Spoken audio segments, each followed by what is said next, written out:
శివాయ. ఓం నమో నారాయణాయ. ఓం శ్రీ నరదృష్టి నివారణ కాల భైరవాయ నమో నమః. ఓం సూర్య అరిష్టేతు సంప్రాప్తే సూర్య పూజాంచ కారయేత్. సూర్య ధ్యానం ప్రవక్ష్యామి ఆత్మదోషపీడోప ఉపశాంతయే. హరి ఓం.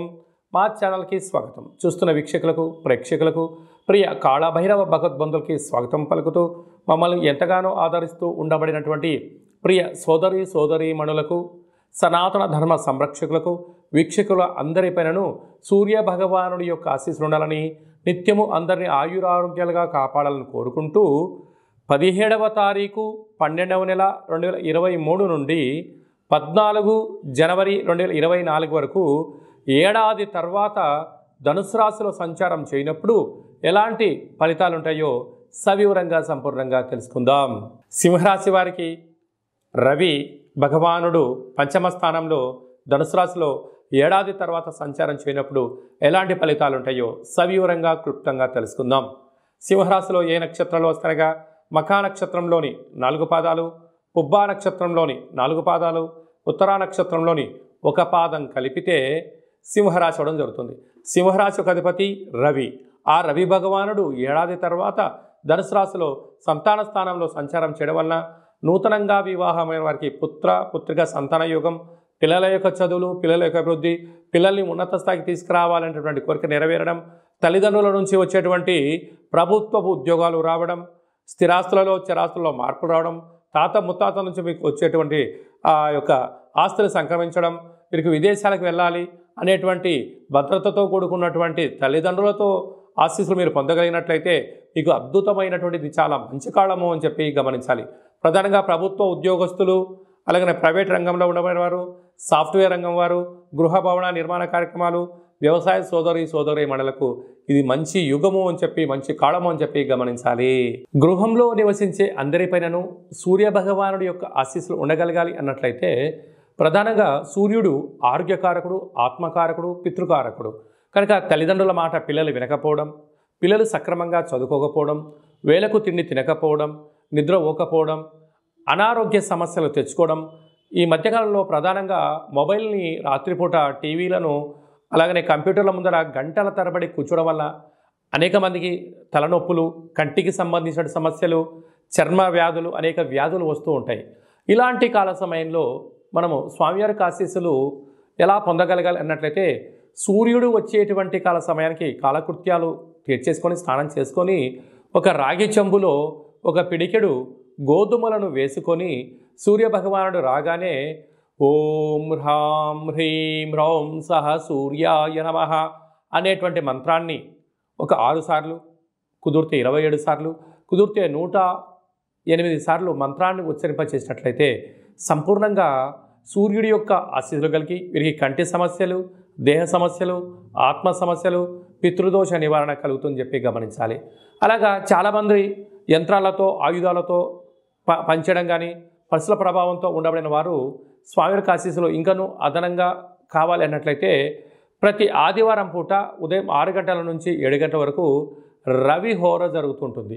అలాంటి కాల సమయంలో మౌనంగా ఉండడం, ఎరుపు వస్త్రాలు ధరింపచేయడము, ఒక ఎరుపు క్లాతులో 1 కేజీంబాబు గోధుమలను మూటకట్టి వాటిపైన ఒక ఎర్రటిని ఒత్తిని దీపాన్ని వెలిగించి మీకు దిష్టి తీసుకొని ప్రవహించే నీటిలో ఈ ధాన్యాన్ని క్లాతును దానం చేయడం వల్ల జల జీవరాశులు తిని మీ పైన ఉండబడినటువంటి శత్రు ప్రభావాలు తొలగిపోతాయని చెప్పి గమనించాలి.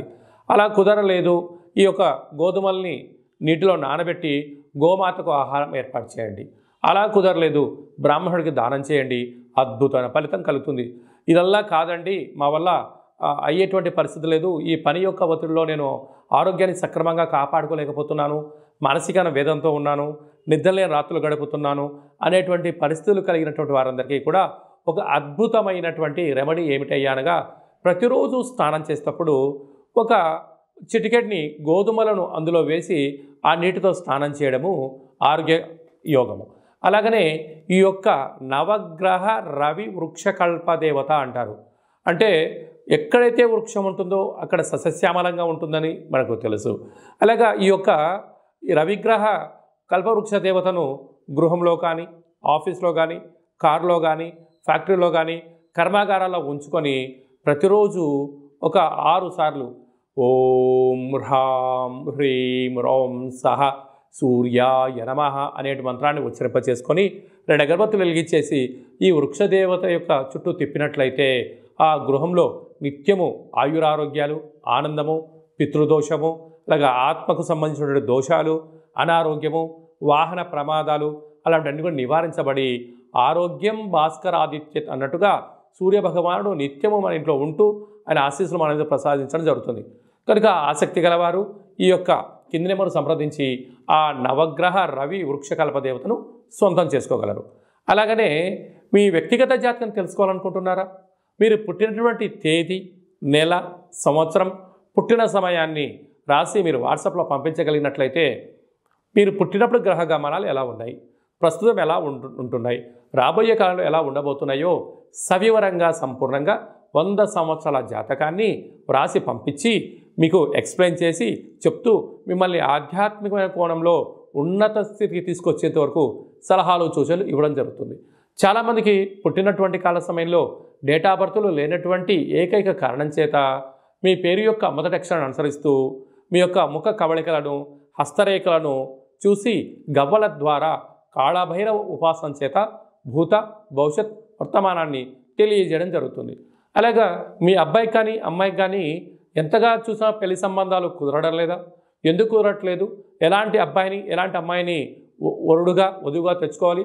మరి యొక్క వివాహ జాతక పొంతనలో ఎలా ఉంటుందో మీకు సవివరంగా సంపూర్ణంగా కూడా తెలియజేయడం జరుగుతుంది. అలాగనే వివాహమైన దంపతులు తరచుగా గొడవ పడడం, 490 కేసులు పెట్టుకోవడం, కోర్టుకు సమస్యలు ఎక్కడం అలాంటి పరిస్థితులు ఉండబడిన వారు మీ యొక్క పేర్లు పంపించినట్లయితే ఆ పార్వతీ పరమేశ్వరులాగా మీరు నిత్యము కలిసి ఉండడానికి ఆధ్యాత్మిక సలహాలు సూచనలు జరుగుతుంది. అలాగా మీకు కలిగినటువంటి సంతానం కలిగినటువంటి మీ యొక్క పిల్లలకు ఏ రోజు పుట్టారు, ఏ మాసంలో పుట్టారు, ఏ నక్షత్రంలో పుట్టాడు అనేటువంటి వారి యొక్క పేర్లను ఆధ్యాత్మికమైన నామాలుగా మీకు మంచి అంటే పేర్లో వైబ్రేషన్స్ ఉండేటువంటి రైజింగ్ పేర్లు ఉండేటువంటి పేర్లను కూడా మీకు సజెషన్ చేయడం జరుగుతుంది.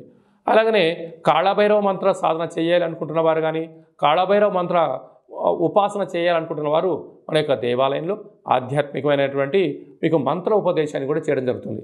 ఆసక్తి గలవారు ఈ కింద నెంబర్ సంప్రదించి అపాయింట్మెంట్ తీసుకొని సంప్రదించగలిగినట్లయితే మీకు ఆధ్యాత్మిక సలహాలు సూచనలు ఇవ్వడం జరుగుతుంది. కనుక ఏడాది తర్వాత ధనుసు రాశిలో రవి భగవానుడు సంచారం చేయనప్పుడు అందరికీ నిండు నూరేళ్ల ఆయురారోగ్యాలను, మనశ్శాంతిని, ఆరోగ్యాన్ని ప్రసాదించాలని కోరుకుంటూ ఆశీర్వచనం.